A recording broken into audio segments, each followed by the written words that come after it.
Good morning, good afternoon, good evening, wherever you are. Hello, it's Brent Leary, and this is my first few good minutes of the week.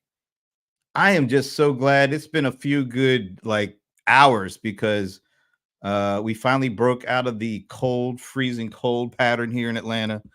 Dripping faucets 24 hours a day is not really a good thing. But hey, you do what you need to avoid those busted pipes. So that's what I did. And I'm just so excited about this week because actually, not only are we going to have a few good minutes right now with my first guest, but let me do this. I get used to doing my teases. So this is like what I'm calling a few good minutes double header because shortly I'm going to be talking to Kuppulakshmi Krishnamoorthy. I want to make sure I don't just completely butcher that. Kooku at 10:30, and she is from Zoho. What am I saying? 10:30, 11 a.m. Gosh, when am I going here? Got to wake up here. Few minutes. We're talking with Kupu, who is the global head of Zoho for startups. We're going to have a really interesting conversation about what's going on with Zoho and the startup community and how they built this whole program out for startups, and a little bit also about the importance of women in tech also. So we're going to talk to her about that. And then a little later this afternoon, we're going to talk to Don Sherman, who is over at Pega. Pega just announced a new generative AI. They call it the Gen AI Buddy. That's going to help with knowledge management. So we're going to talk to him about that at 2:30. And then actually, it's not just a double header; it's actually a triple header. And look at that, Paul Greenberg is in. You do not have to pay separately for each game. Actually, because that's good because it's a triple header, and it's really interesting that Paul put the comment out there because the triple header part is at 3:30. The players, we do our weekly, whatever we call that, Paul. I call it a happy hour, but there's some really enhanced name for it. But generally speaking, it's a happy hour where we just get together once a week at 3:30 Eastern on Wednesdays, and we talk about whatever comes up. And believe me, you will know when I say whatever comes up because some things have been coming up here. I don't even know what to say, but it's always fun. It's always a good group of folks. We welcome you to do so, to join us. And if you go to my top post or maybe the one that's been pushed out a bit, you'll see a link so you can join us 3:30 Eastern, always on Wednesdays. Well, always when we're not traveling and doing all that kind of stuff. And then last note before we get to our guest, tomorrow CRM players. Man, there's all sorts of news going on in the industry. So we are for the first time. Gosh, I talk about butchering a name. I don't even know. I know Mike. I've never met Mike before. I don't even want to take a guess because I'm going to find out how to pronounce Mike's name by tomorrow's show. But Mike is from Genesis. He's the SVP of Product Management. Genesis just announced an acquisition, and we're going to talk to them about what this acquisition means to them, their customers, the customer engagement, customer experience, call center, contact center, all that kind of stuff. So that's tomorrow at the regular time for CRM players. And of course, Stump the Godfather. And believe me, I've got a good Stump the Godfather. So you want to be a part of that, even if the venerable Paul Greenberg doesn't want to be a part of it. Come on, he's going to be a part of it. All right. So with all that said, I am so excited to bring my first guest, and I already kind of butchered her name, but I hope she forgives me. But I know it's Kupu. I think it's Kupu Krishnamurthy, and she is the global head of Zoho for startups. Kupu, thank you for joining me today. Yes, Brent, I want to say Vanakkam, Namaste from India, and I'm so excited to be part of the show. Thank you so much for having me, in here. Oh, thank you. And just to let people know, Kupu is calling in from India. And what time is it right now? It's going to be a little past 9:30 in the night, and I would say for me the day is still young. And just a little note about my name: you didn't butcher it much because people in India still have a long way to go in how to say my name right. So you got about 80% of my name right, the half of Okay. which is my dad's name. And Kuppulakshmi is how it goes, but most people call me Kupu. So we're Okay. doing very well on that. Yeah. Okay, thank you. Oh, look, somebody is saying good day to both of us. I wish, see, with the LinkedIn security settings, we don't know exactly who it is, but we appreciate it, whoever you are. And Paul is telling me the actual name because I always just call it the happy hour because it's kind of easy, but it's the infinitely expanding extraordinary hour. Mhm. That came right from the mind of Paul Greenberg, by the way. That's the name of our happy hour. So now that we got that out of the way, one of the first questions I always like to ask Zoho employees, Kooku, is how long have you been with the company? I feel like I've been here for 100 years. Plus, it also feels like I've been here only for a few minutes. We say time is relative, but in number of years, 1st of February, I'm completing 14 years at Zoho. I joined back in February 2010, um, and we were hardly 1,500 employees at that time. Wow. By the way, that was Ram or Ram. Yeah. I just, I'm so used to because my favorite team is the Los Angeles Rams, so I just say it like that. Oh, But that's thank nice. you for joining us. We Mhm. really appreciate it. And you know what? When I hear, wow, 14 years, usually I say, wow, that's such a long time to be at a company. But when it comes to Zoho, it's like you're starting to make your way up there. Because like a lot of the people I know, they've been there for like 20 years and up. But 14 years, that's still great. That's right. Zoho was not the first place I started working at. I have about collectively about 24 years, I think, into the workforce. When I joined Zoho in 2010, I joined as a communications trainer. Um, so, overall, it feels like I have been in the workforce for a very, very long time. My goodness, did you start working at age 10 or something? 24 years. I'm People quite that old, people, let's not do that math there. you know, Yeah. people that you look like me are the ones that you believe are 24 or 30 years, whatever. But let's talk about startups, Zoho for startups, because a lot of people know. Of course, they know about Zoho. Small businesses like I believe last year I was talking to Raju. We did a show when Zoho announced they had 100 million users. I mean, that's a ton of users, a Yeah. ton of businesses. You kind of Zoho made its name on small and mid-sized businesses, and now you're swimming upstream to enterprises. But small businesses are still different from startups. So talk a little bit about why Zoho wanted to focus and put this program together, and why did you want to be a part of it, and your role in doing all that? Wonderful. I really love this question because it kind of brings the story out, the journey, kind of from a 360-degree angle. So I'll just break it into a few parts and then at the end of it, connect it all.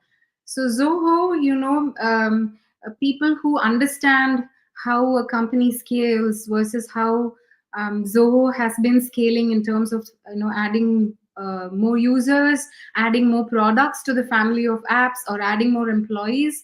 It is always very, very intentional. In that way, it can look very chaotic for people who don't understand why really certain things are done in a certain way. So when I joined in 2010, like I said, I joined as a communications trainer, which meant at that time to help people within Zoho to understand cross culture, to understand how to talk to the end users, because it's a very tight rope to walk where you don't want to sound too simple, but at the same time, you don't want to use a lot of jargons when you talk about SaaS or software applications for their business.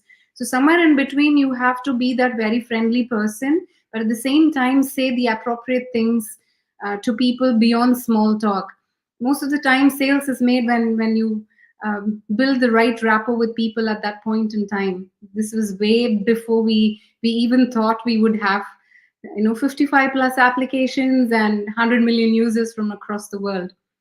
And with this, um, what happens in this journey is a lot of times when the organization scale, we all have inculcated this very important, what I would say, the understanding of life at work. With great power comes great responsibility. So at that time, it was very important to understand that you have a large arena to play, you have so many opportunities to pick from. So you have to understand that when you look at a challenge, how do you change it into an opportunity, not just for yourself, but mainly for the company. How do you align yourself with the vision and mission of the organization, where you bring in your style without diluting the very brand called Zoho. So when I joined, it was very important to understand this story, because I am fundamentally basically a microbiologist. I did my post graduation in industrial microbiology, specifying in microorganisms that go into winemaking, into what goes into leather, what goes into paints. So what am I doing here in this world, right? So it was very important to understand who the end user is, and what kind of analogies and stories that you can say, where people understand what software that you're talking about and how exactly it's going to be useful for your business. So it's kind of all weaved in into this without sounding very salesy and direct to the point. So my role was very important to understand, be the lab rat myself, because I'm not from a tech world. I don't have a graduation in computer applications or so. So it's very important to break it down, to bring the story in, to make people feel that, oh, I still can understand software even if I'm not exactly from the tech background. With this background, I started moving into looking into products and understanding how the story needs to be said, whether you're a sales personnel or you're marketing personnel, or someone you are behind writing codes to make products happen. So from all angles, you have to understand how you can strengthen the story in terms of user interface or user experience. Now, this is when Zoho started growing more exponentially. We started a revamp of Zoho Mail user interface. We added a lot more products into the family. So my memory goes back to how we had a very black and white or blue and white forums before Zoho Connect was born, the intranet that we all use. So there's a lot of story like that. Let me not diverge and distract, but coming back to this point. So this was in 2016, 2017, when in India, a lot of buzz was around this word called startups, and the government of India started to look at this specific segment of how we can help these people who are very different from the legacy businesses or the mom and pop stores, or what we call the small and medium sized businesses. And Zoho had arrived at a point where we were ready to launch Zoho One, the entire suite of apps. So this gave us a great start to start talking or start working or starting address to this market with a proper go to market strategy with Zoho One in place. So I can be a startup with any idea, with any vertical, be it education, fintech, health, environment, climate, whatever you call it. I can be at any stage of growth, but I can come to Zoho one place to knock at for whatever I need for my digitization, be it running my operations, managing my people, managing my data. So Zoho One gave that fantastic start to find out what the startups want. Is there any method in which they pick up these apps? Who decides um, what kind of software vendor you're going to bring on board and when? So the story goes this way. And Zoho's fundamental vision, right? We never do grandstanding of things. We take something small, we experiment, we make a lot of observations, we have a lot of internal fights and discussions, we keep going to the whiteboard, and then we realize that, okay, with certain tweaks you can apply to all regions. So we started this program in India along with the launch of Zoho One. This gave us a great platform to address the startups, because like you said, the significant difference is with startups there is an edge. It's innovation and disruption, unlike the small businesses who start with profitability, sustainability, what is in the long run. I don't have to really have an edge, but I will focus on my product or service being able to do a customer delight. What is my differentiation for the long term? But for startups, it was very, very important to understand the local culture, local problems, whether my idea is going to be scalable at a global level or not. So multiple ways to understand. With the government of India putting all the infrastructure in place, bringing a policy in place, we speak so many languages. Each state has various other problems. So to put this all in one, you needed someone as powerful as the government. So all these things came together in 2017, and it gave us a great platform to launch Zoho for startups.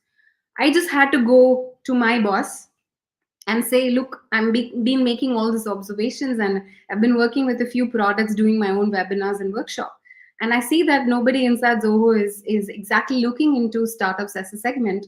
Can I take this and run this as an experiment and see where it goes? That's all it took to say that. And then before we know it, I was my own team, and then I transitioned into taking care of Zoho for startups.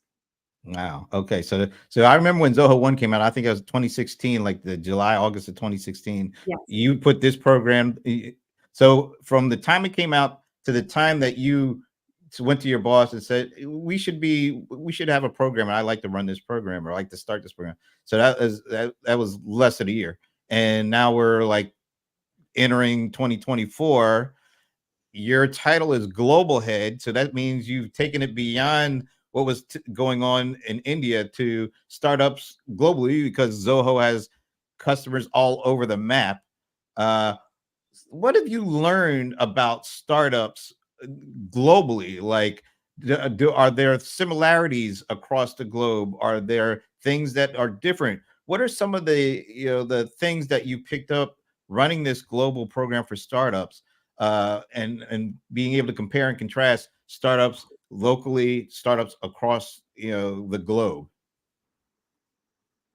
That's a fantastic question once again, Brent. Today, after having run Zoho for startups for about 5 to 6 years now, there's so many deep observations, and my passion for how the startups work and what it takes to do those risks and kind of abandon family. I realized that it's such an integrated part of who I am today. I catch myself thinking about new ideas and new ways to work with them, even as I'm cooking or doing the homework with my daughter, or doing multiple other things than other than when I'm working. So it's become a very integral part of me, where I'm able to understand what exactly are the problems the startups face, and in terms of similarities, where how do they arrive at the idea from a very early stage of somewhere it looks like an idea, but I don't know how I'm going to transfer it into a proper business, or a proof of concept of what we call it. From there, how am I going to, is it possible to make it into a very minimum viable product? So a lot of this, it helped that I'm not from the tech world. It helped that I am not from the startup world, and it helped that I was a trainer before, so I understand concepts of emotional intelligence. I understand concepts of vulnerability. I understand why it's important to focus on customer delight than focusing on revenue as the first conversation. This is very similar to how a startup starts off with a lot of fear, at the same time with a lot of confidence or hope and faith that an idea is going to help a set of people, be it a product or be it a service. So, a lot of similarities in terms of how you would philosophically approach work, right? You have to be very passionate about what you do, but at the same time, you be detached enough to be able to take feedback very sportively, to find the right mentor, ask the right questions, hire the next round of people who can share the same passion like you. But your aim is not to make them into who you exactly are, not copies of yourself. So to be able to work with two sides of the coin of a personality or of an idea is very, very similar to anybody who is going to be at work. So this helped in doing intentional relationships, to be able to look beyond just a collaboration with an incubator or an accelerator, and look at people for who they are and what ideas they are bringing. This is what I think are very similar to the first principles, or what the founder of Zoho, the CEO, Mr. Sridhar Vembu, believes in. And it's important for all of us to carry that core vision and mission on what we believe, why we are here for the long term, and bring my style into it on how I want to work. With this, globally, the startups had the same fighting spirit. They need the same kind of support, be it infrastructure, policy, or tax benefits, and how you're going to benefit from someone who's going to mentor you. They are so different in terms of, my God, my mind goes off track many a times, where I don't understand how two similar startups in a similar journey in the same vertical, say example for education, one picks up Zoho Mail, Zoho CRM, your customer relationship management, has a website, is very good in doing social media. Then there is another startup who takes 6 months to 8 months of time to arrive at that point. So it's very rewarding for me to learn the journey, to put all of this into a 360-degree pattern. At the same time, when I started doing this, I had the memory of remembering each founder, their startup story, but we have scaled so much today across the world that it's very difficult to remember these stories. So I have also shifted into that mindset of how am I going to scale this? So Mhm. we're building a community of startups who can help out each other. And this year on National Startup Day in India, we launched Zoho for Startups community, and we've launched this program in Brazil, in Australia, a few places in Asia Pacific, including Zoho in Indonesia, and in pipeline we have Zoho Europe coming up too for startups, which means we are launching this program wherever Zoho is opening new offices. We have local employees there to help us out in taking this program forward. No, that's incredible. So, what have you learned about kind of small businesses dealing with them on behalf of global Zoho for startups? Well, like, what are some of the things that you've learned from this? Um, we had the pandemic hit all of us and kind of leveling all of us with the same kind of pain, to be confined in the spaces. And we always talk about technology as a leveler. So this was the first time in the history in a long time that something so painful, something so unfamiliar, put us all inside our homes. And um, a lot of us lost people overnight, and it kind of stitches the whole life in a very wholesome way. When you look at businesses, it's not always profit and loss, it's not always bookkeeping. So it what I learned the most is how intentionally do I show up for my work every day, and not really my place to judge people saying, okay, a startup is going to be more profitable than a small business who's going to look at sustainability first, and they're going to work in a different way on what success means to them.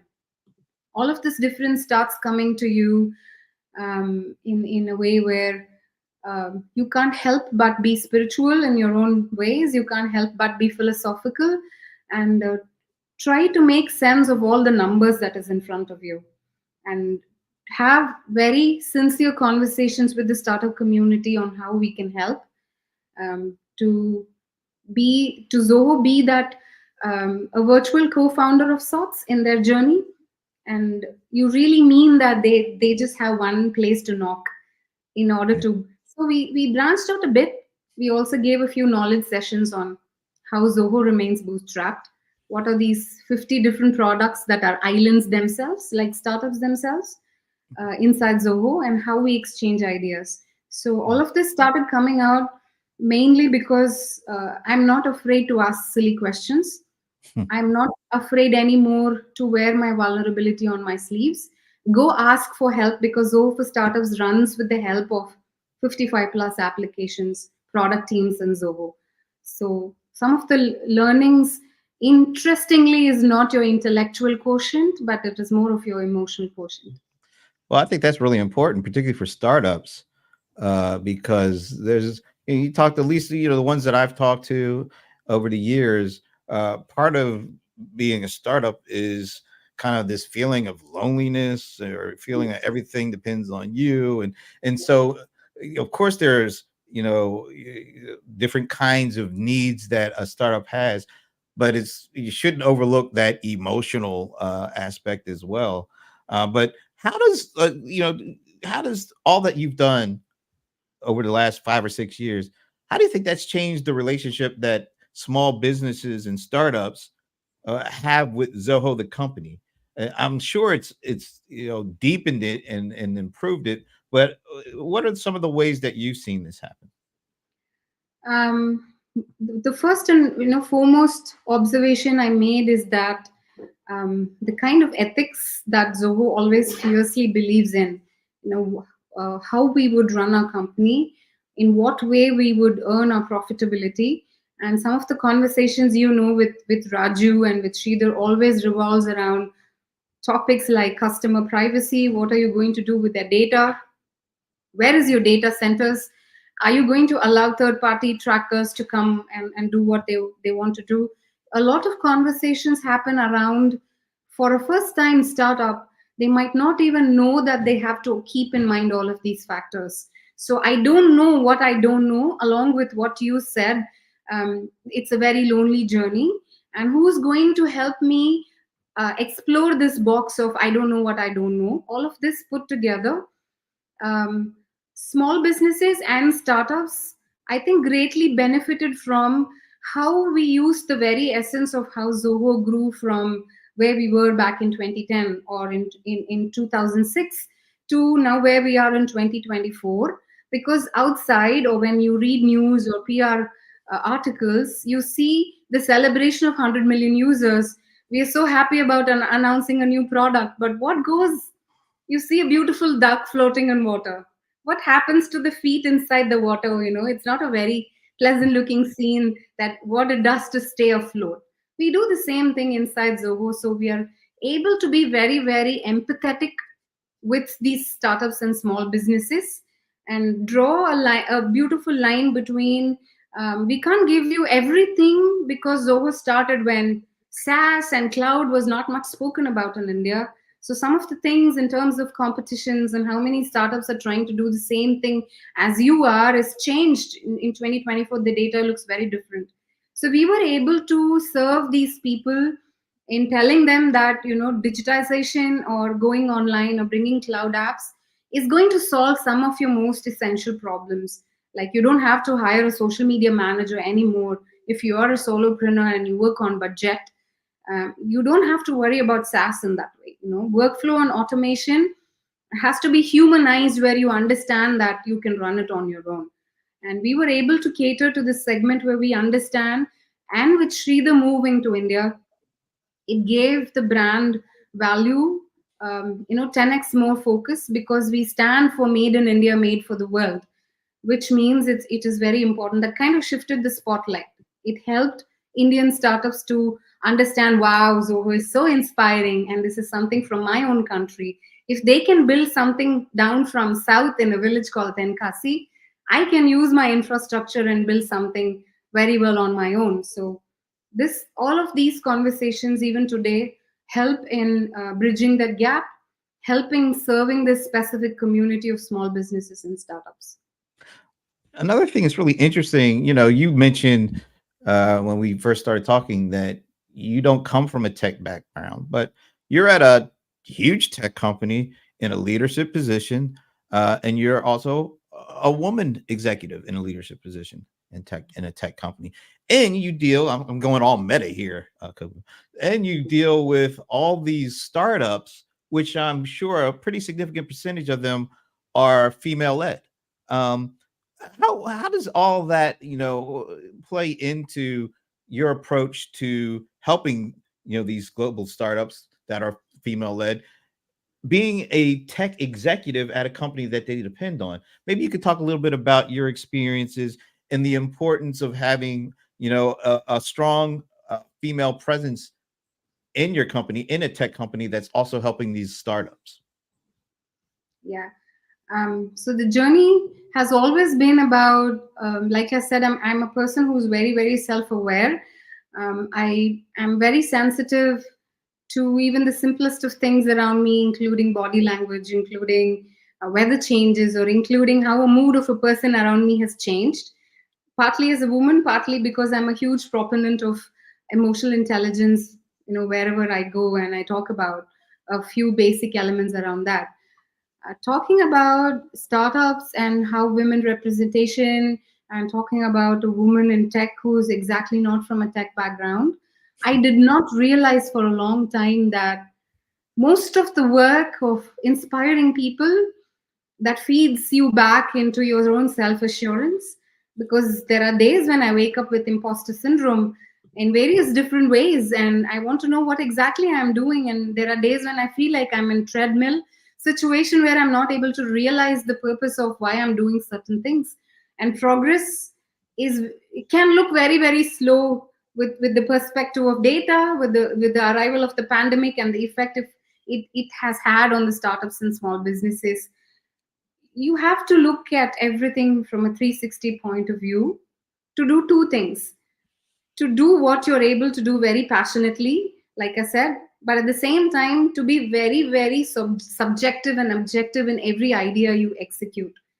And with this, I did not realize for a long time that um, I can be useful just showing up, just by saying my story to people, or putting myself out there on social media to talk about how brilliant my week was, or where did I last speak, or how difficult it has been in understanding a few tech elements, and in telling people very confidently what I don't know, what I don't know.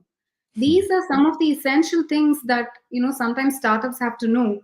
Like I said, if they are not willing to take the feedback because they're very close to their own idea, they have sort of, everything is very personal at that point when you're risking everything. Your journey is lonely, you don't know where the next funding is going to come. So naturally I gravitated towards looking into how many people have consciously made the effort to hire a female co-founder, or understand that it's not really been very diverse and inclusive set of people in my startup. So can I take the effort or the pain to look for the right kind of talent and nurture them? Using my example, if a 12th grade math fail microbiologist can represent and do a decent job in representing a large tech company, that is enough to say I can do this too. So unconsciously, involuntarily, it was helping people to inspire. And when I represent Zoho, I get to network with a lot of super brilliant women who you don't know otherwise exist, and you will learn a lot from them in their startup journey, or people who write infrastructure for startups. The person who heads the Startup India by the government of India is a she. So we all learn, we come together and see how we can help, because it's just not about quota. It's not just about, oh, I have to hire because I want to show a female representative. You look at history, and you kind of bring all the story together. You push people to write better infrastructure and policies, and make it work for women, because you know whom to ask for help, whom to give a little push in writing a policy in a very different way, and to simplify how you can use tech, how you can look at tech, how you can equip yourself, how you can sharpen the axe, look for the mentor, come together as a community. So from 2016 to 2024, I see a lot of change happening in India and a few other places, in not having to do something like bringing more women just because we have to, but it's becoming more and more intrinsic that uh, we had a great saint called Swami Vivekananda in India, and one of his quotes is my very favorite, because it talks about society as an analogy to a bird with wings. Do you think a bird with one wing can fly?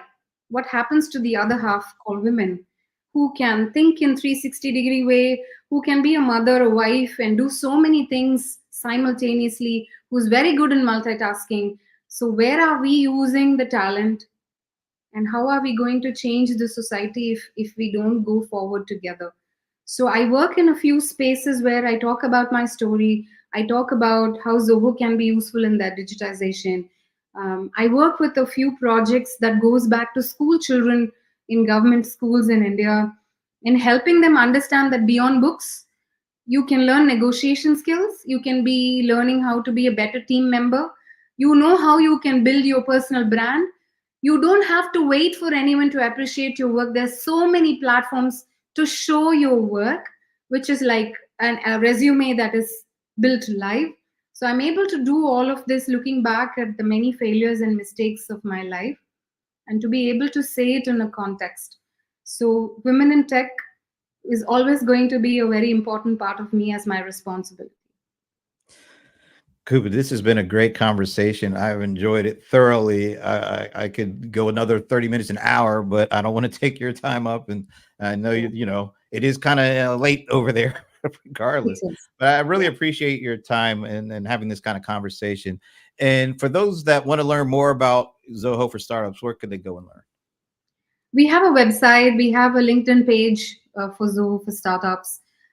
We will be able to have more conversations on why we are present in a few regions and why we have not arrived in a few places and why we do what we do.